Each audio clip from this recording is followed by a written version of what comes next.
Peace and love, everybody. Hope that you're all doing well, and that if you aren't, that you're moving in that direction.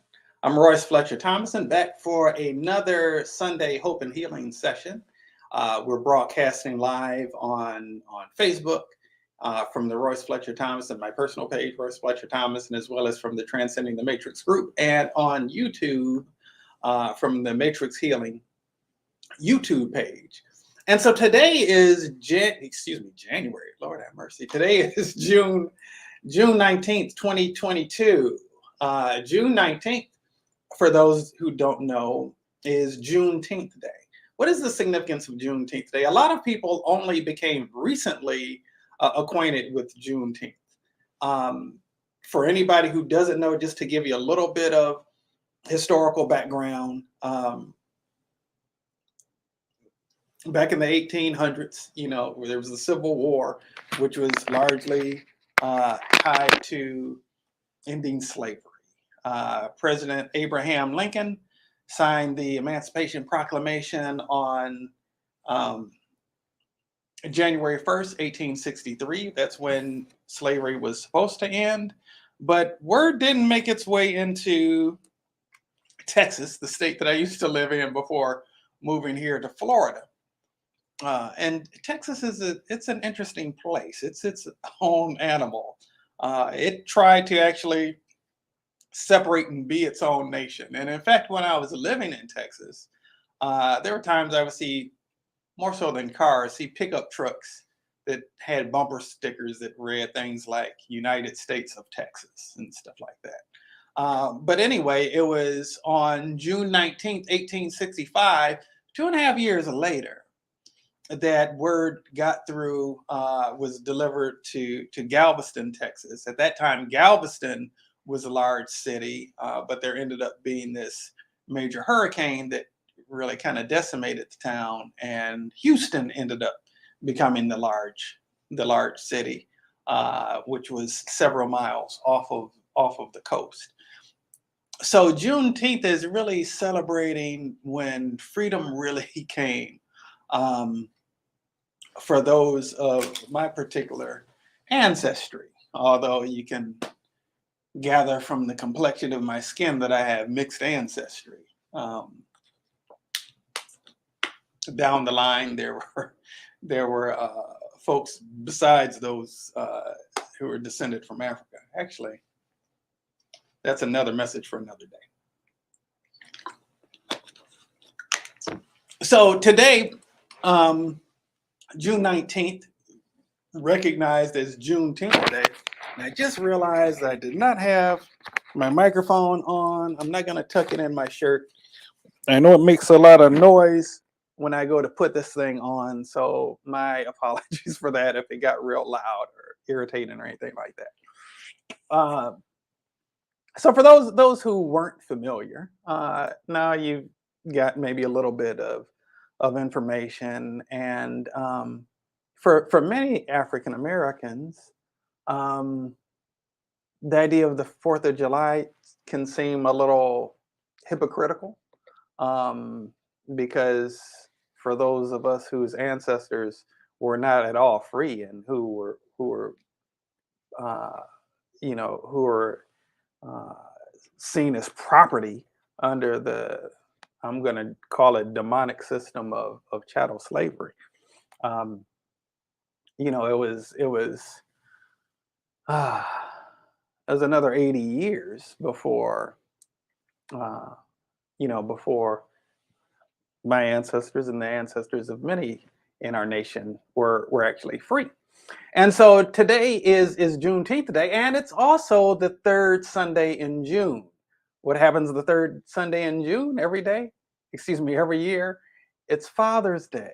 And so we've got these two holidays that are converged together, and that kind of influences to a pretty significant degree the focal point for today's message and what we're dealing with in this broadcast.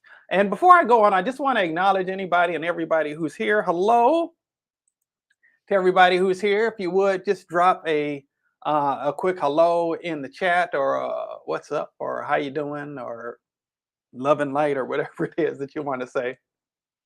Let us know that you're here. We always love to know who's present, and I don't know who's here until you comment um, who's here. Otherwise, I'm either looking at this green dot on my computer or looking at my self-talk, which is kind of a different experience if you've never had that experience before. Hello, Mother. Good to see you. Good to have you in the space this morning. Look forward to seeing you after the broadcast. I don't remember if it was Mother's Day last year or Father's Day last year. Attempted to broadcast at my mom's place, and what happened? I broadcast with no audio. Went through the whole broadcast, not a word could be heard. Samraj, greetings to you, my brother. I hope that you are doing well, and thank you for the love and light, reciprocating it back to you and to everybody else who is here. Just sending good vibes and love and positive energy your way. And so, yeah, I know it was at your house, Ma, but I don't know I don't recall if it was Mother's Day or Father's Day. It was either Mother's Day or Father's Day that I was there, and it didn't go through. Curly Conscious King, good to have you, my brother. Love, light, and many blessings to you as well. Thank you for the good vibes that you're sending this way. And so I really kind of want to, in some ways, deal with Father's Day in some context to Juneteenth. Now, culturally, not everybody is necessarily going to be able to relate to this. Certainly, culturally, I can. And I endeavor to share from a place of authenticity and my own personal experience. And for those who don't directly relate to this, perhaps it will help you to be able to grow in a sense of understanding and appreciation in the context, in the greater context of the many forms in which human struggle makes itself manifest in the lives of fellow brothers and sisters as members of creation. All right. And so in the context, I want to actually share some verses. I want to share some verses that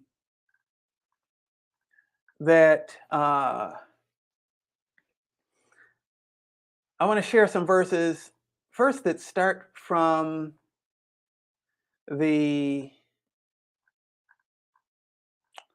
not going to go there first. I'm going to share some verses. Some of you might be familiar with these words. You may have heard them before. It's talking about the family. You know, the family is the solution to the world's problems today. This song was written many years ago, several decades ago. I guess I gave it away that these verses are actually verses of a song.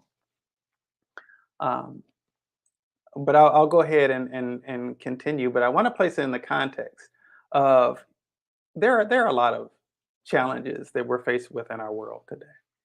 That's not necessarily something new.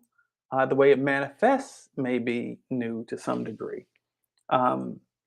But the author of these verses starts off saying, not starts off, but the point where I'm going to start sharing says, you know, the family is the solution to the world's problems today. Now let's take a look at the family. In the family, the father is like the head, the leader, the director, not domineering, but showing love, guidance for everyone in the family. Now, if we could get all the fathers of the world to stand up and be fathers, the world would be great.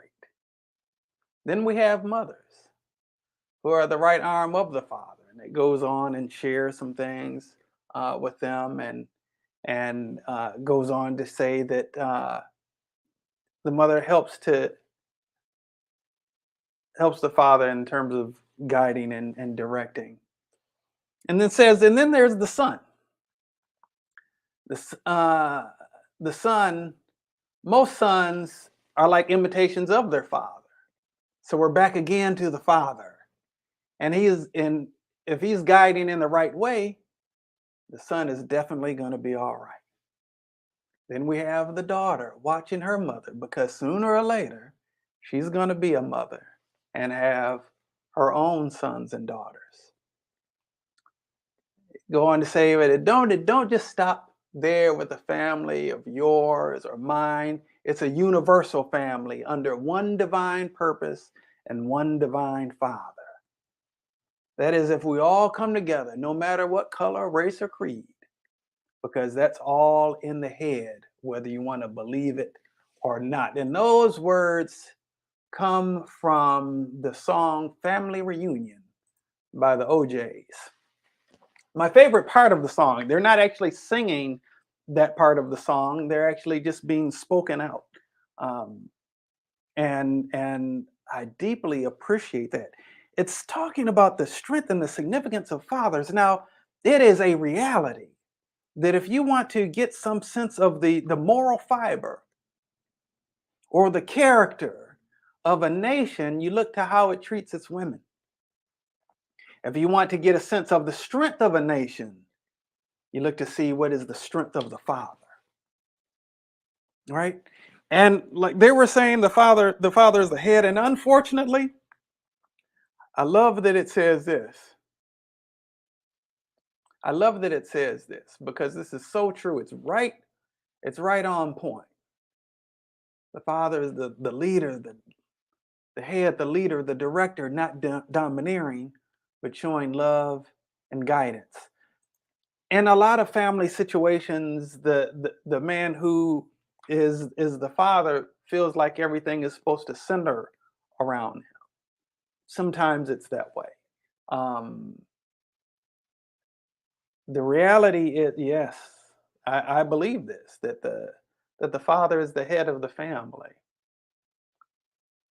I believe that. And you know, one thing about that is that means at the end of the day, that's where the ultimate responsibility lies.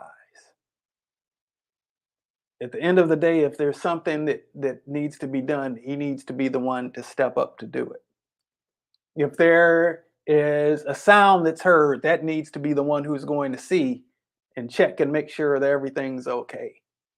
If there's danger, he's who needs to make sure that everybody is protected. If there's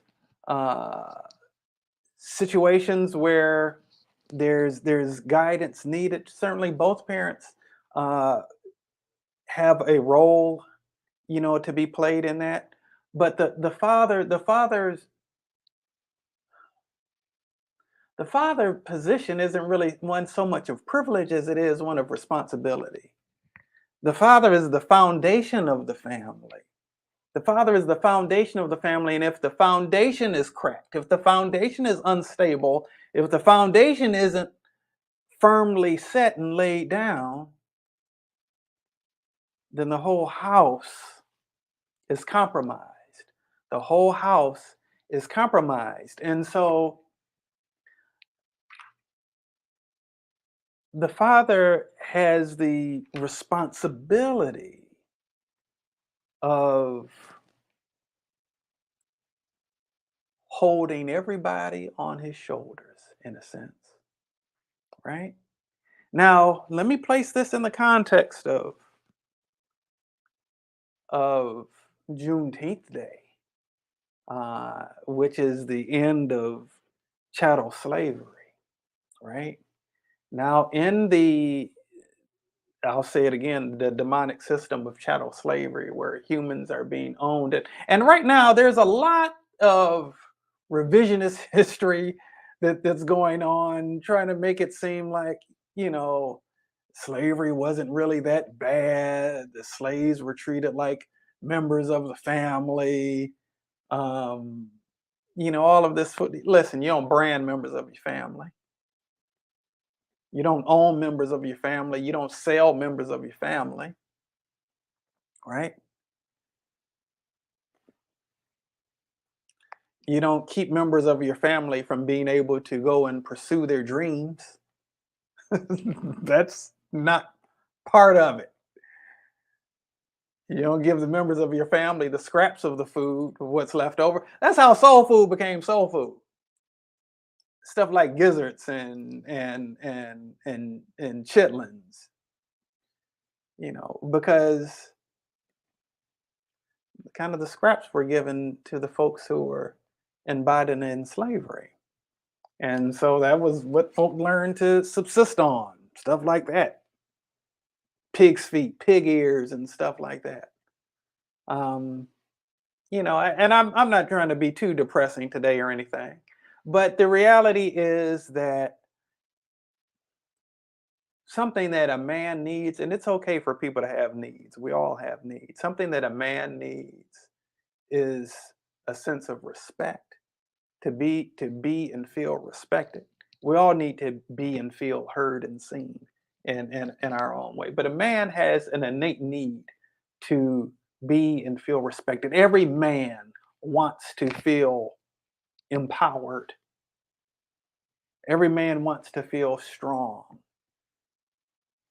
Every father wants to feel like he's protecting his family. But in the system of chattel slavery, the father wasn't able always to do that. Sometimes his daughter would be taken by the slaveholder, and there was nothing he could do to protect her. Sometimes his own wife, there was nothing he could do to protect her. Sometimes he'd be sold away, or a member of his family would be sold away, and there was nothing that he could do about it. There was nothing that he could do about it. Sometimes he'd be beaten down into submission in the presence of his wife and his children. And now, years later, I'm going to quote some other verses. These other verses come from the book of Temptation. The book of Temptations. Some of you might be familiar. It was the 3rd of September. That day I'll always remember. Yes, I will, because that was the day that my daddy died.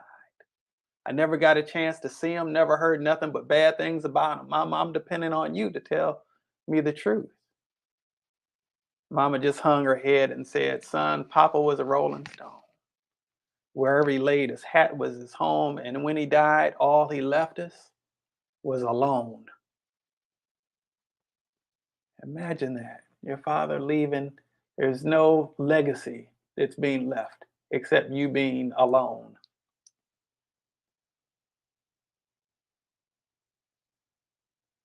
Papa was a rolling stone. Wherever he laid his hat was his home, and when he died, all he left us was alone. Hey, Mama, is it true what they say that Daddy never worked a day in his life? And Mama, some bad talk going around town saying that Papa had 3 outside children and another wife, and that ain't right. Heard some talk Papa doing some storefront preaching, talking about saving souls and all the time leeching, dealing in dirt and stealing in the name of the Lord. Mama just hung her head and said, Papa was a rolling stone, my son. Wherever he laid his hat was his home, and when he died, all he left us was alone.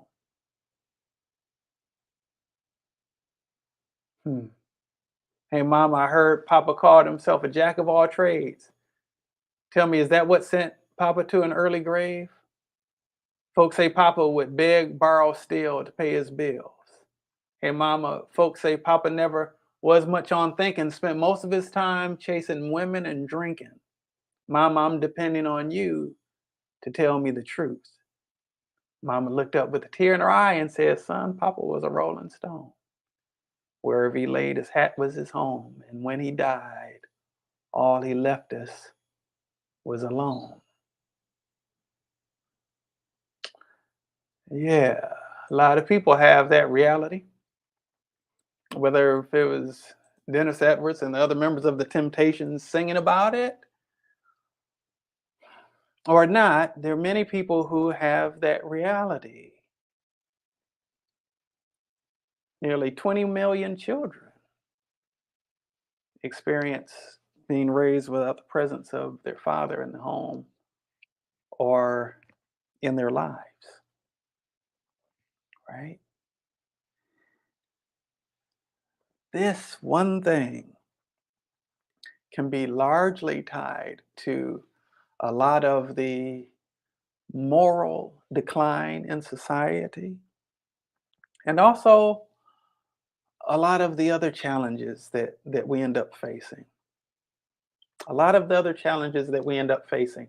Every son wants to be and feel seen by his father and wants his father's approval, wants a sense of his father's approval.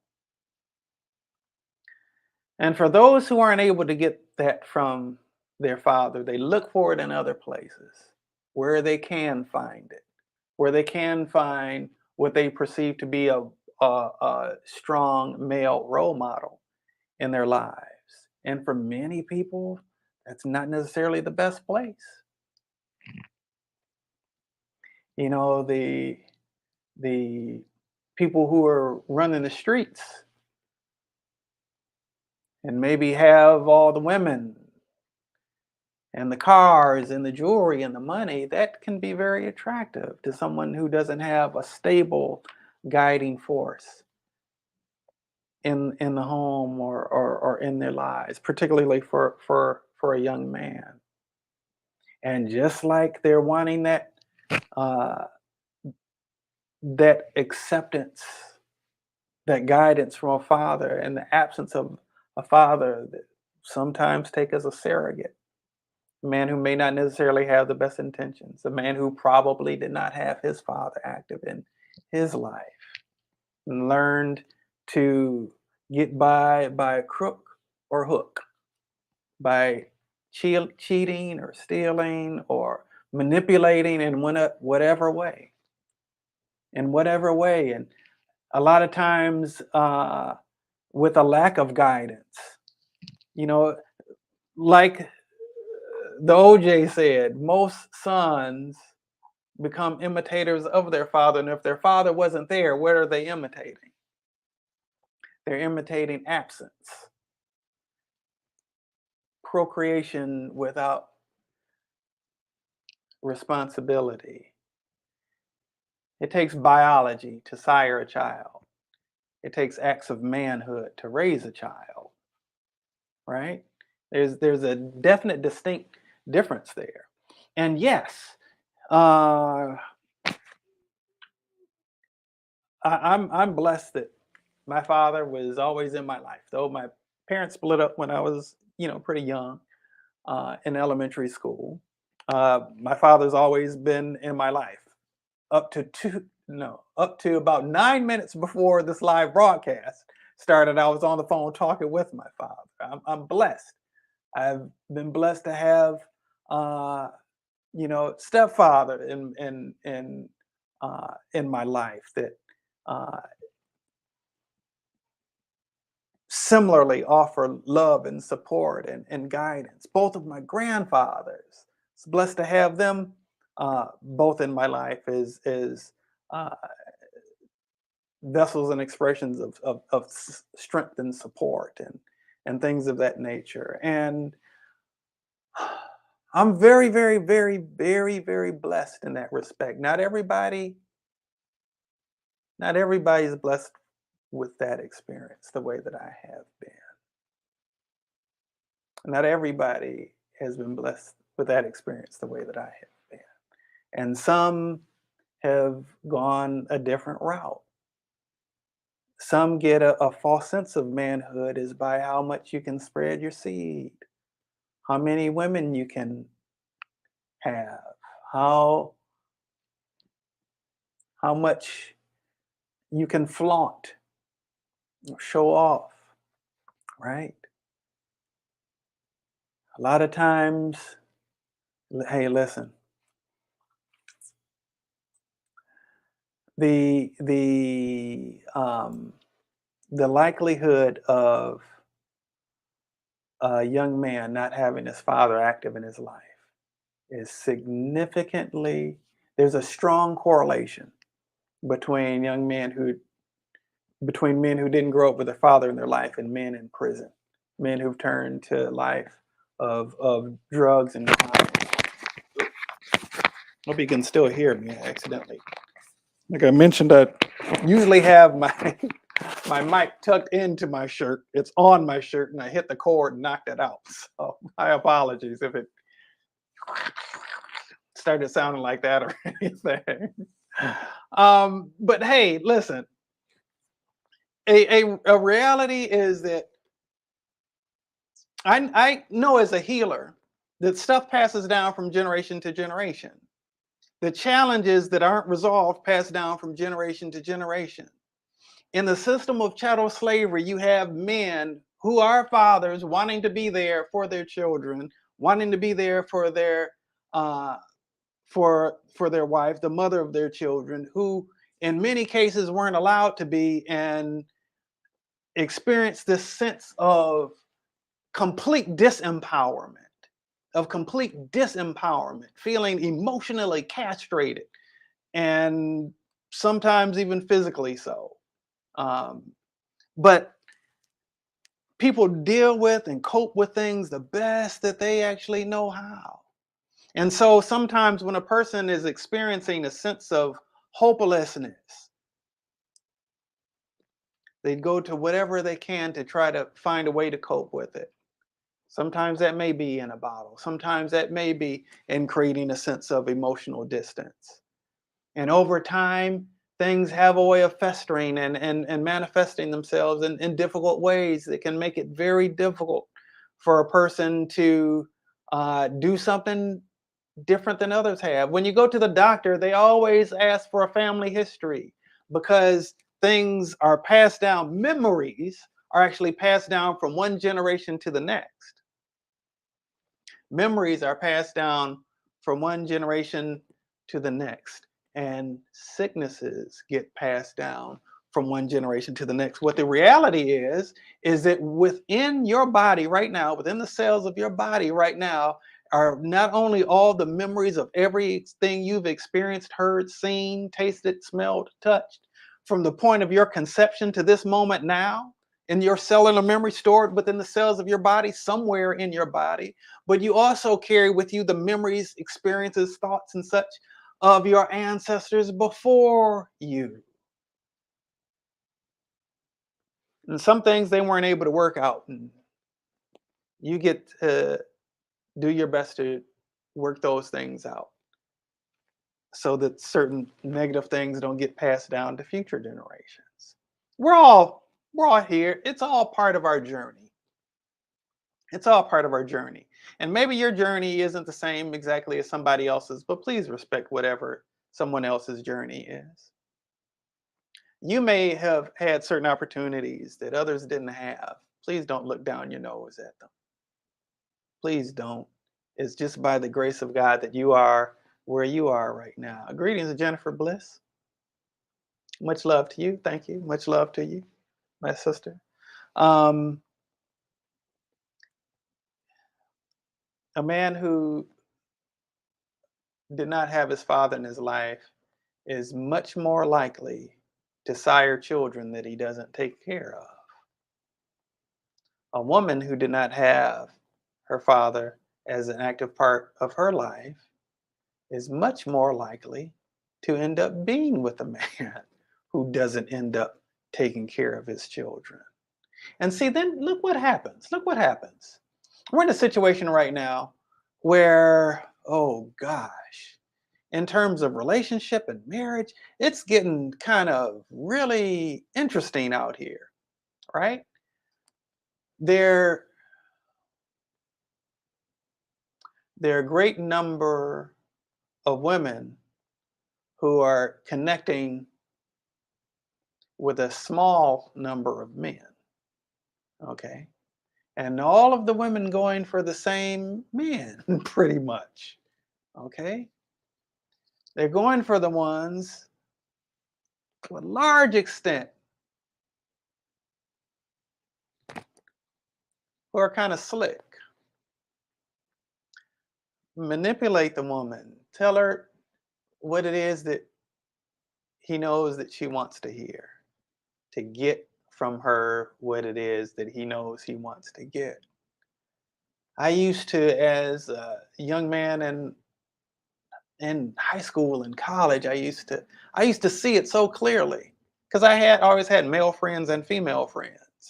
I would hang with my male friends. I would have more meaningful conversations with my female friends. I would observe how and get frustrated because I would see, and the way that I used to put it is, why is it that Eve always wants to eat of the forbidden fruit?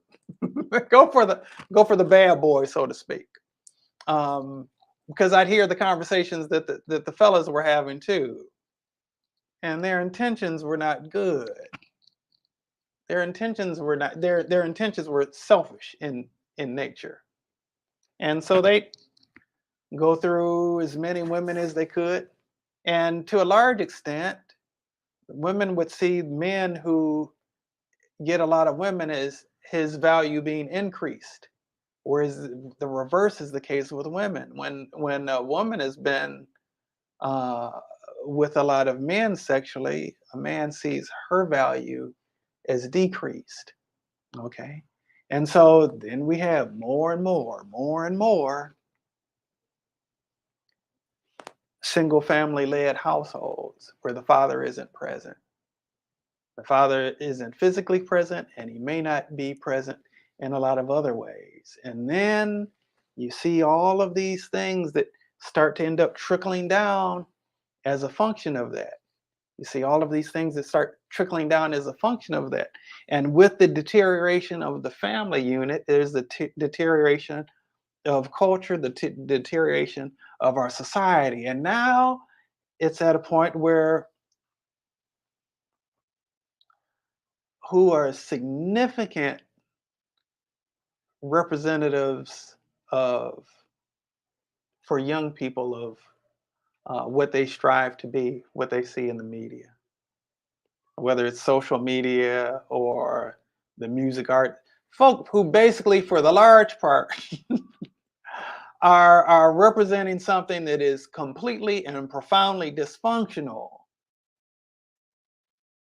Completely and profoundly dysfunctional. And all of that is really tied to the absence of the Father. But with the presence of the Father, something can be very, very, very different from that. That doesn't mean to say that people who grow up and don't have a father or didn't have a father in their lives are hopeless forever, doomed for all eternity. I'm not saying that. It isn't to say that people who grew up with a father who is active in their life and trying to do the right thing, that they're always going to turn out well. No, it's not necessarily always going to be the case. But guess what?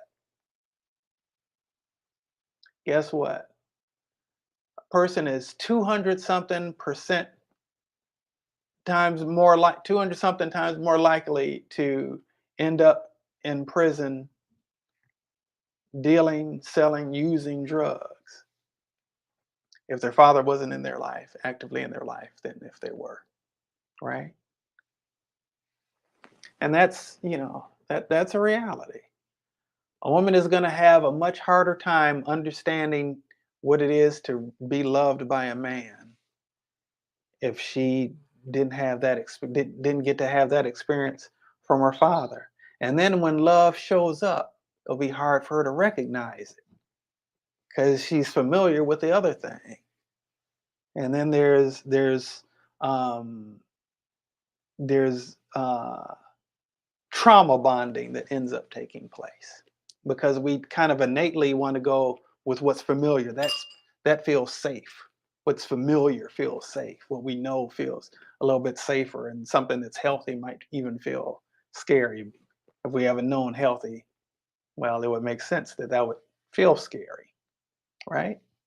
Right. And so here we are today on June 19th, 2022. Oh my gosh. The stuff that is said on TV these days, that on regular television, that children are able to hear, the stuff the stuff that children are familiar with and have access to. Oh my goodness, the information that is out there. I remember when I was in middle school, there were girls who were still wearing pigtails. There were girls who were still wearing pigtails. Jennifer, you remember that? Mine? Reverend Shirley? Yeah. And that's not the case now. That's definitely not the case now. Girls in middle school are definitely girls are in middle school are much more likely to be wearing makeup and things that are going to accent them sexually. And I hate even it feels yucky for me to even say that. Oh,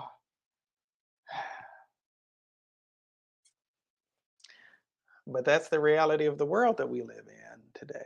The reality of the world that we live in today is that much of the music is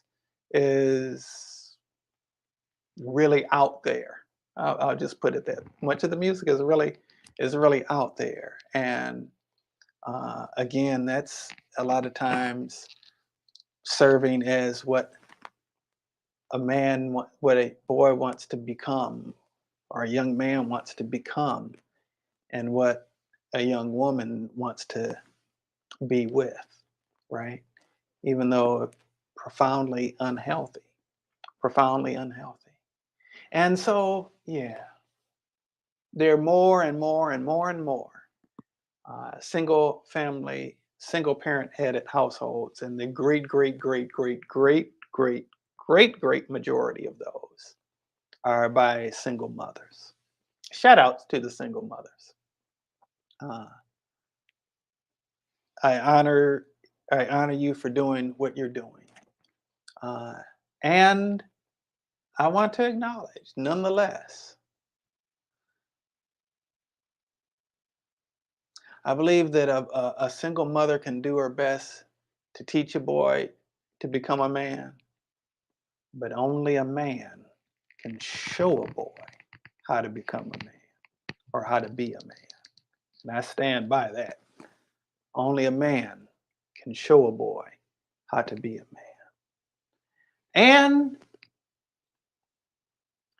there's something that happens sometimes inadvertently. A parent wants to, any parent, whether mother or father, wants to protect their child. And I want to say, for anybody who's got a child whose father wasn't around, particularly mother of sons, or a son or sons, be careful, because it is part of a man's responsibility to become a protector, to be a protector. And it can be the nature of a mother is to nurture, to help soften blows. And sometimes inadvertently,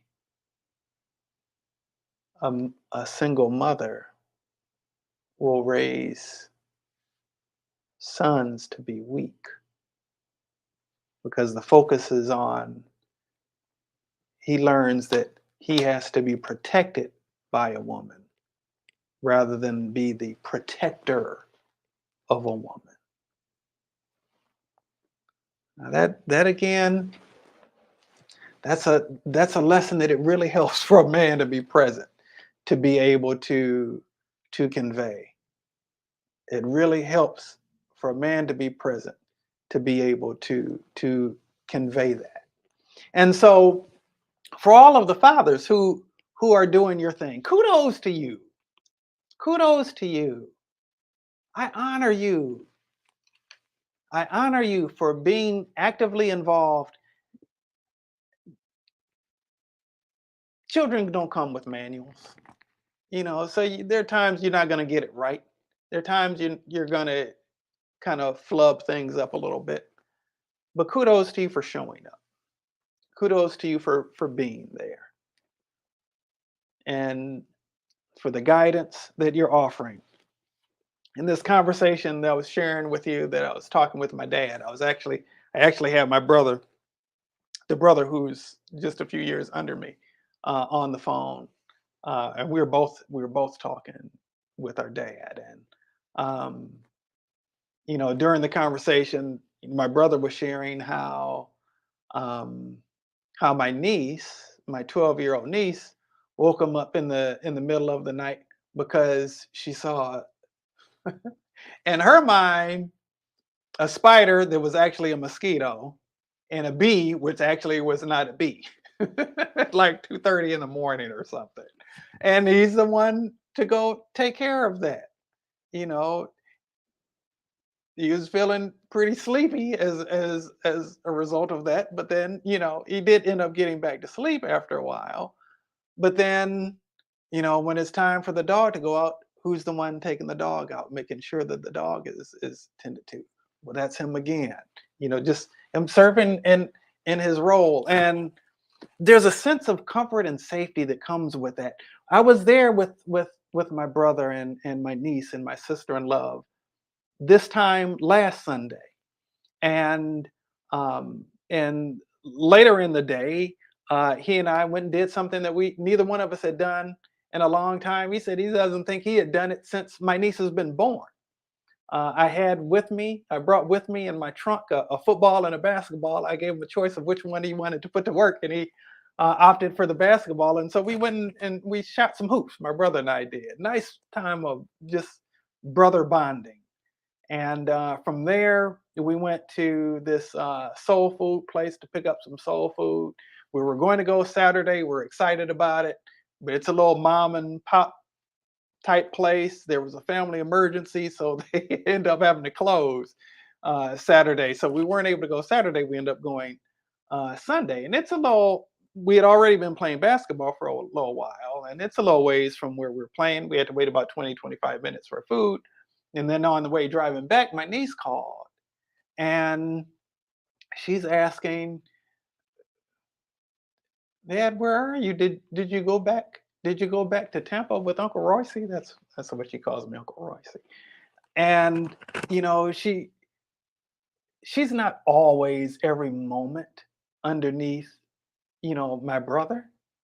She's in this pubescent phase where, they're wanting to seek their independence and stuff. She's enjoying that phase of wanting to kind of do her own thing, but just the presence of my brother in the house, she can feel the difference of when he's there and when he's not. And my brother's always home. He works from home, right? Even their groceries are delivered to the house rather than them going grocery shopping. So my brother is literally always home. In fact, they just moved into a new house. Some of you know that because I actually broadcast it last Sunday from that new home, and I shared that with you, a little bit of the story of that with you then. And he said that now the closing on their house was the 24th of May, but he said last Sunday, which would have been today is the 19th, so that would have been the 12th. That was the first time all month that he had actually left their community. um, you know, almost halfway into the month. And so he's always there. He's always home. But even in that time, even though she's not necessarily wanting to be up underneath him all the time, she felt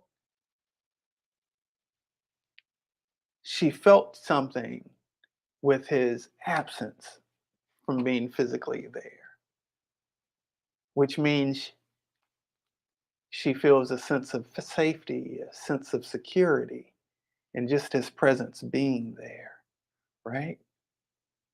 Now, what about for those who grew up without a father? What about those who grew up without a father?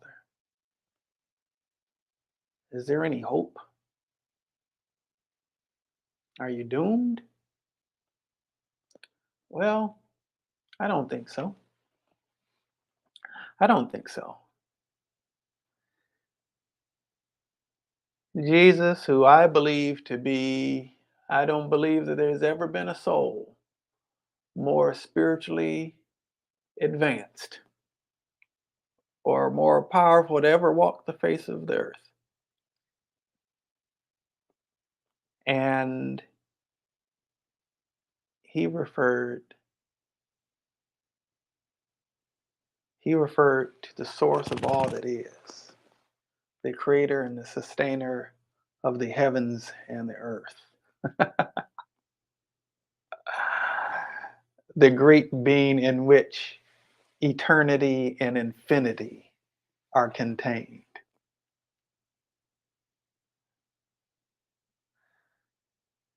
Jesus called that infinite being Father. In fact, if you look at his ministry, a lot of people were caught up in the letter of the law. They were getting bent out of shape about things that people were doing. Just say, hey, you're not obeying the law. Hey, listen, uh,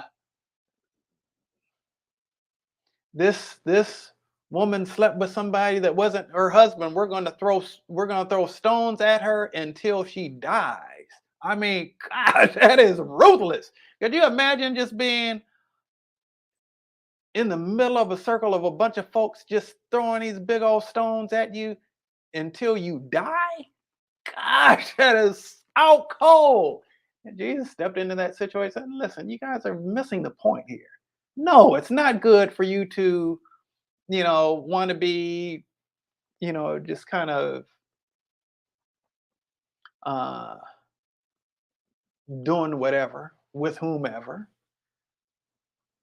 But listen, whoever has not slipped up along the way, whoever has not, you know, missed the mark in their lives, you be the first to cast a stone. Because guess what? None of you have. We're all falling short in one way or another.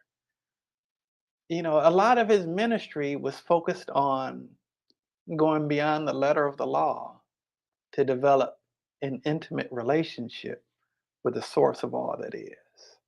And he demonstrated that in his own life and called the great creator and sustainer of the heavens and the earth Father, developing a relationship.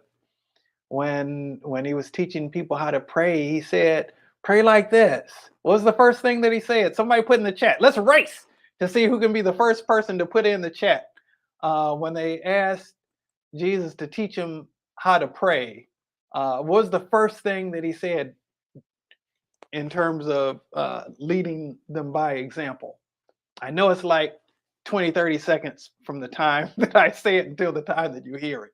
So I'm going to just kind of delay just a few seconds to give somebody an opportunity to type it in, but I'm not going to wait too long. So hopefully somebody's going to type soon. What was it? Yes. There we go. And the award goes to my mama, Ronnie Hall.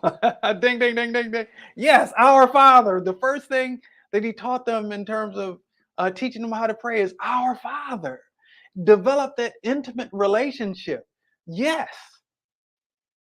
This is the one who called worlds into being, who contains all wisdom and all knowledge and all power and is everywhere equally present. This divine ultimate source cultivate a relationship of intimacy, that of a father. Let this, the Father, as the OJ sang, not saying so much as said. What does the Father do? Father offers leadership, guidance, direction, love. How many girls that didn't grow up with their father, searching for love in all the wrong places?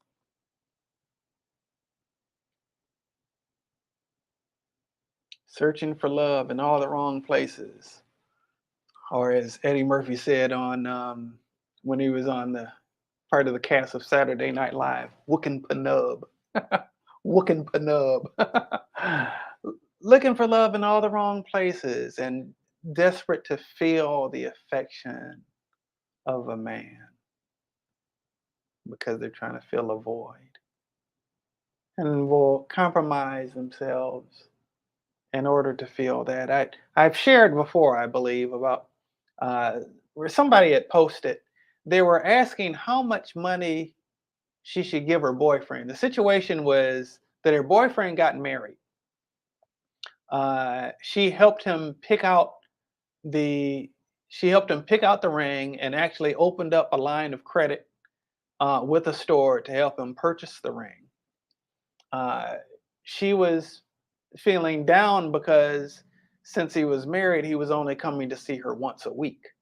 And he said, for me to be able to see you more than once a week, for me to be able to get by with doing that, I'd have to tell her that I've got a part-time job. And for me to be able to tell her that, I'm going to have money to show for it. So her question is, what is a reasonable amount to give him? Money really isn't a concern for me. Um, she had an insurance annuity or something, and said he's worth it. Now you're thinking the same thing that I was thinking when I read that. This sister does not value herself. This lady does not value herself. Because a woman who values herself, there is no way she's going for some foolishness like that. There's no way she's going for some foolishness like that. I don't know her personally. Oh, but I feel quite confident that she did not experience the warmth, the love, the guidance, and the protection of a father handling his business in her life. And I'm pretty sure that that's the case. I'm pretty sure that that's the case. But Jesus said, when you want to look for that love, for that guidance, for that direction, turn to God for that. Turn to God for that. Let God be the director of your decisions. Let God be the one that you're coming to for advice. Let God be the one that you're leaning on for strength. Let God be the one in whom you share the things that you're nervous about or that you're worried about or that you're scared about. Let God be the one that you um, that you go to feel safe. Let God be the one whose approval you seek and whose love you desire. Go to God to be the one who fulfills your needs and fills in those empty spaces, right? Fills in those empty spaces, whether man or woman. This is what Jesus was attempting to convey, right? And so, regardless of what your family situation was or is,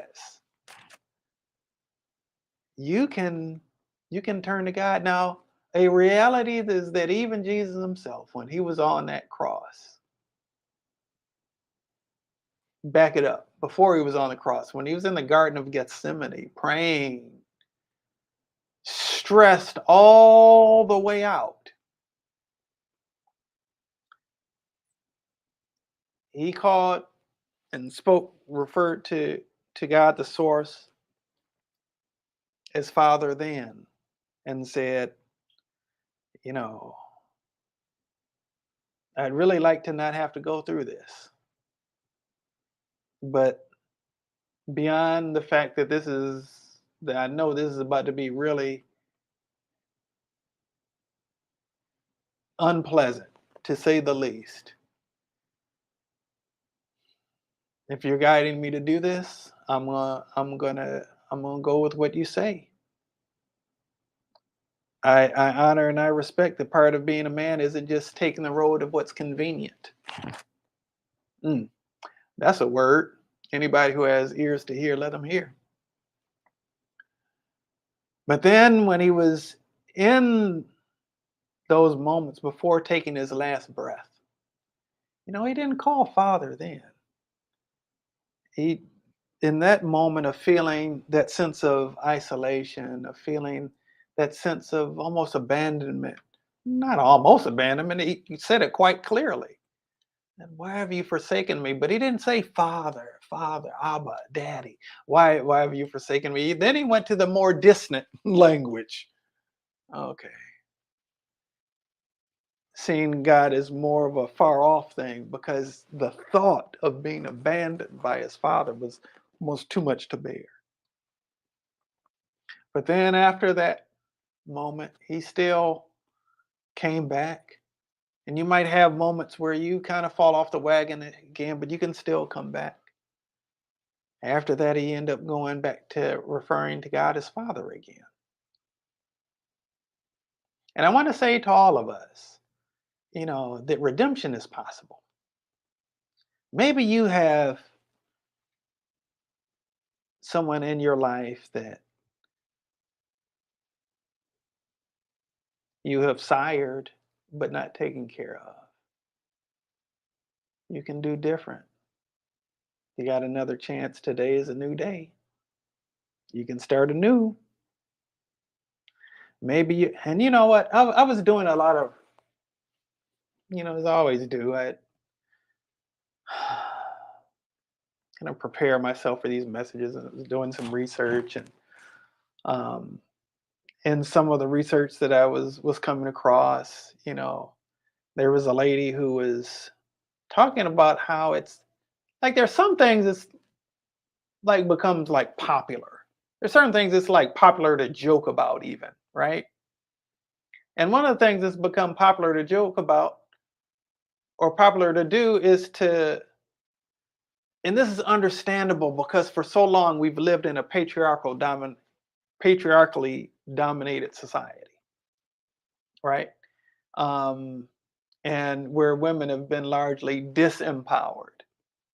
Well, fortunately, things are balancing. So there's this emergence of the divine feminine. Women are certainly feeling much more empowered than in the past, and yet at the same time, started off talking about Juneteenth. I'm an African American man living in the United States of America, right? And so there are certain things that come with that. They just do. They just do. Uh, there are certain things that just come with that, and uh, certainly I've experienced stuff that um, I'm real clear. The only reason that I experience them is because of the black skin that I wear. All right. Um, you know, I'm not going to go into some of those things right now, but I definitely have experienced them. If you are a melanated person, you have likely experienced it in different ways in your own life as well. And and yet, I don't believe that it helps me or that it helps anybody for me to have a sense of empowerment over non-melanated people. Over. Okay. Power isn't something that you have over somebody else. Power is something that you have within yourself. Okay. Dr. David Hawkins wrote his first book, I believe, was called Power versus Force. And he distinguishes power from force, power being something internal, force being something external. Okay. And a lot of times with an oppressed group, there can be this desire to balance things in a way. If somebody has had power over you, that you want to then have power over the person who has been your oppressor or the group of people who've been your oppressor. It's understandable. It's part of human nature. Really, it's a defect, a human defect that's rooted in the ego, the part of us that wants to edge God out. Okay. When we're really aligned with truth and righteousness, we're not wanting to get even with other people at that point. Okay. And so in the yeah, women have been subjugated to a lot of stuff that isn't cool over millennia of time. And there's a turning of the tables now. And unfortunately, part of what's coming with that is where in a lot of ways it's becoming cool to emasculate man. It's becoming cool in some ways, or accepted as funny or as acceptable to kind of show disrespect towards the fathers in the world. Okay.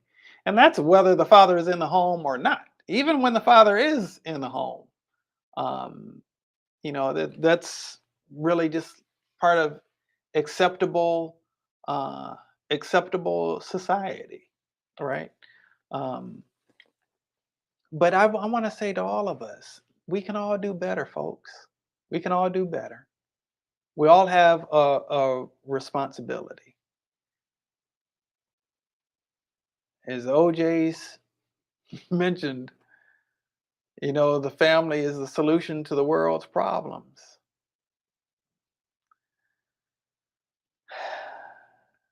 And it really largely and significantly comes down to the father, because the father is the foundation of the family. The father is the foundation of the family. And if you don't have the benefit of a physical father in the family for whatever reason, you still have the benefit of an eternal father. And whether your father has gone on to glory, he's no longer sucking wind, or if he was just not a part of your life, you still have an eternal, an eternal protector, an eternal guider, an eternal source of love and wisdom to whom which you can turn. And I encourage all of us to do that. I encourage all of us to rise up a little more in our humanity. It can be easy to run away from responsibility. Responsibility isn't always convenient. It's not always convenient.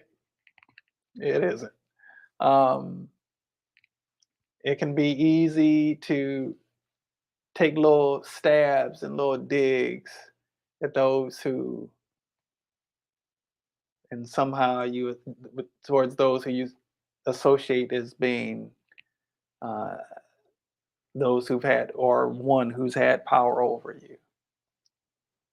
We can do better, folks. We can do better.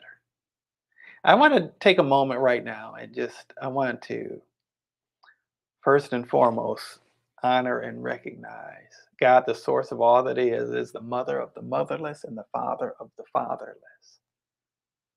I want to pray for all of those who've experienced the pain of daddy not being present.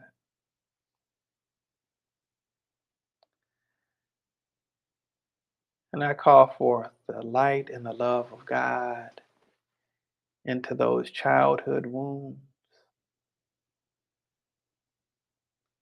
the areas where we didn't feel daddy's love or support or affection. I want to call forth the light and the love of God and to that distant trauma.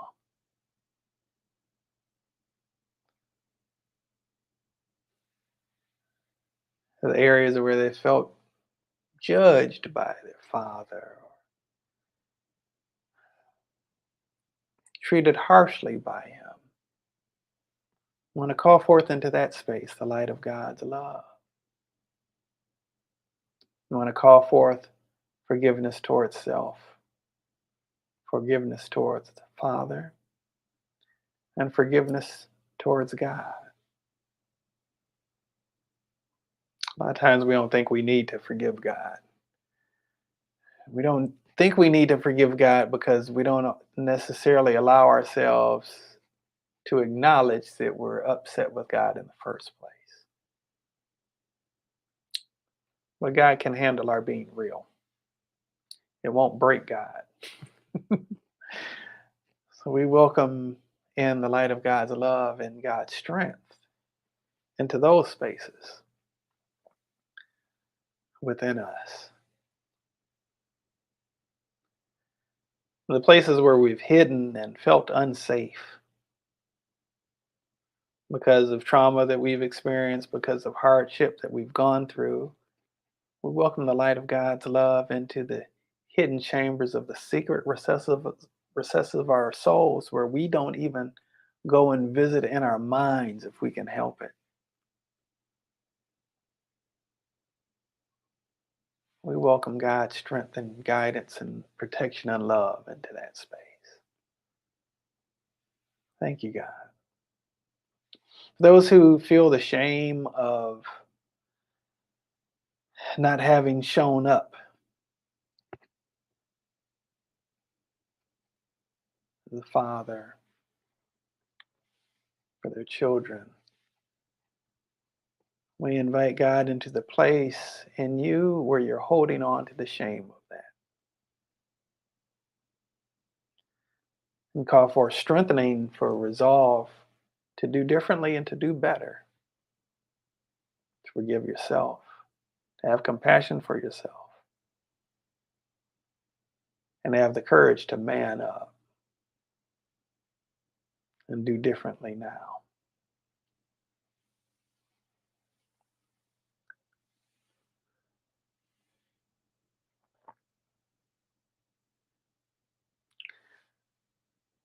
For those who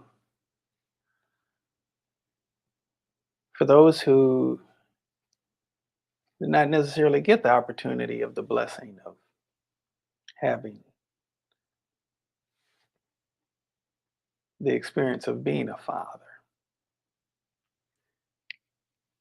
pray you may be able to show up and offer some sort of guidance, inspiration, love in the life of someone who can use that.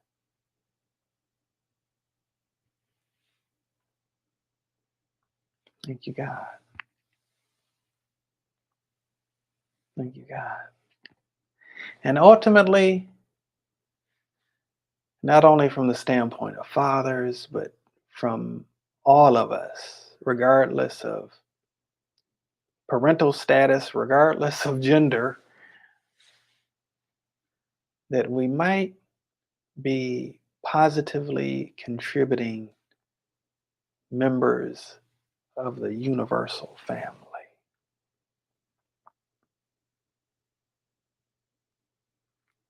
Treating ourselves and one another with love under one divine Father, one divine source.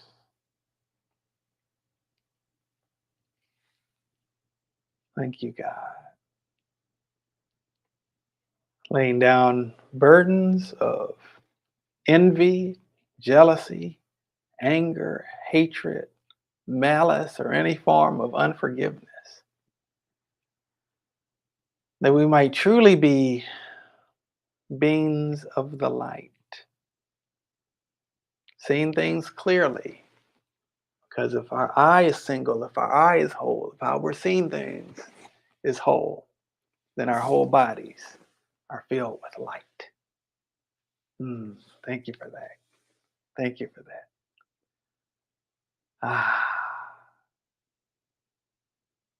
May we be the light that we are called to be. And may we not hide that light, but may we let it shine. May we let it shine, let it shine, let it shine. Thank you, God. Thank you so much for all of these blessings. It is done, it is done, it is done. God bless you all. Hey there, Chuck. Happy Father's Day. I'll see you in about a half hour or so. I'll be making my way over there. I love you and appreciate you. And I love and appreciate all of you. God bless you all for who you are. I want you to know I see you, I respect you, I appreciate you. And um, and Reverend Shirley, I really hope that if you're still here, I really hope that the 5-year anniversary of Meditative Life Ministries went really well yesterday. I went to join the stream, but I couldn't find a stream yesterday. I was a little disappointed that I couldn't find it to at least be able to bear witness. But I did lift you all up in prayer, and I did continuously look for it to see if I could find it. But congratulations to you and everybody over at Meditative Life Ministries, to Chuck and Jennifer, Curly Conscious King, um, Sam Raj, my mom, everybody who's been here today. God bless you all, and I hope that you enjoy a bountiful a day filled with bountiful bright blessings for the remainder of it. And as we work to experience that sustainable state of supreme satisfaction, popped off the mic again. I send you a bunch of peace and love. Catch you next time, everybody.